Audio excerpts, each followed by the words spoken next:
Martin Campbell joins me, media advisor and a former chief advisor to Ofcom, to talk about the calls by a committee of MPs, Martin, for the BBC. We'll start with the B, but we'll broaden it out. For the BBC to reveal some of its big names' salaries. Is it likely to do this, and should it be made to do it?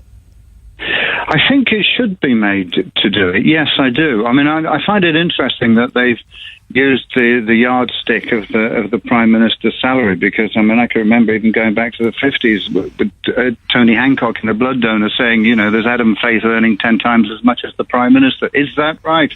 You know, so that's always been a good yardstick. And I think because the BBC, I know you're also going to talk about other companies as well, but the BBC is a little bit of a special case because of the way it's funded, and that's what Damien Collins, the acting chair of the Select Committee, has made clear.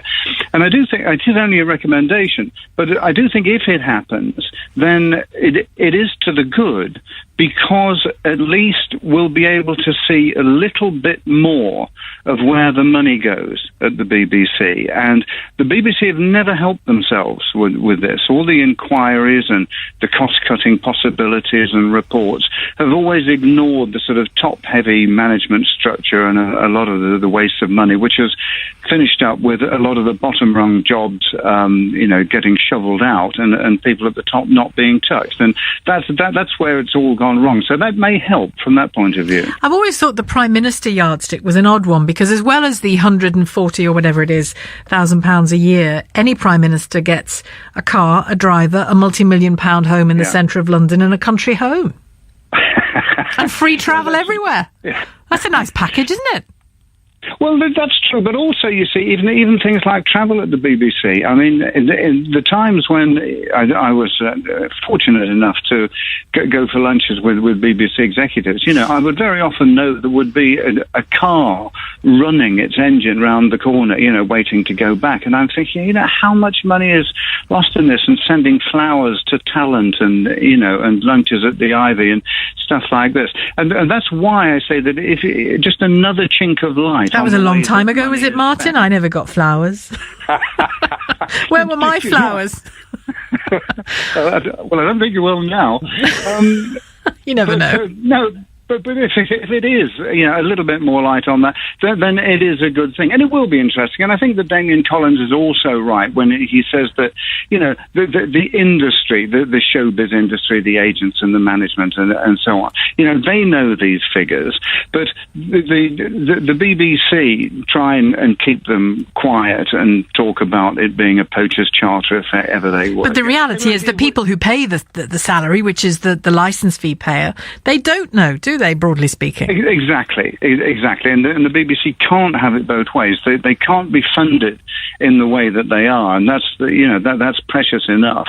And then try and behave like a private company, you know, at the other side of the coin. The interesting thing is that the BBC did yield some time ago, didn't it, on executive salaries, and revealed who was paid more than £150,000. But would you argue that some of its top talent, its most well-known talent, its busiest talent, should also be revealed as well?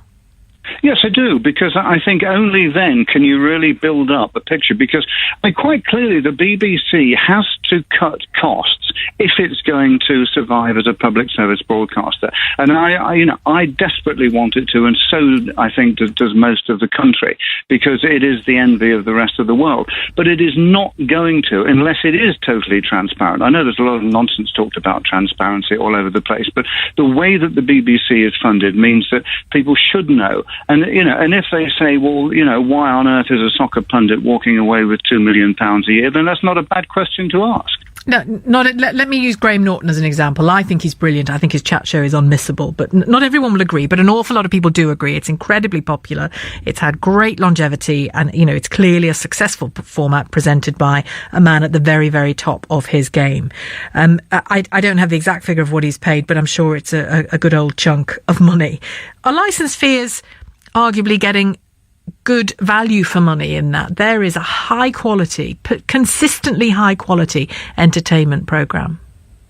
Yes, but there's always a balance to be struck, isn't there, between, you know, what's high quality and what's too expensive. The fact of the matter is that the BBC is a public service broadcaster. It is not a ratings chasing organisation, and at the moment it's trying to have a foot in both camps, and it ain't going to work.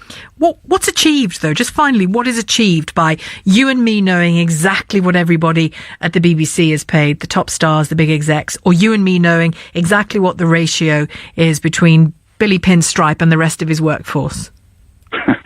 Well, I think because the BBC is a special case, what you and I can do is actually then sit down with a spreadsheet and work out where the BBC should be actually cutting its costs so that it will survive. Because if it tries to cover up all the time and not actually recognise that it is this special case, specially funded organisation, then it's headed for the hills.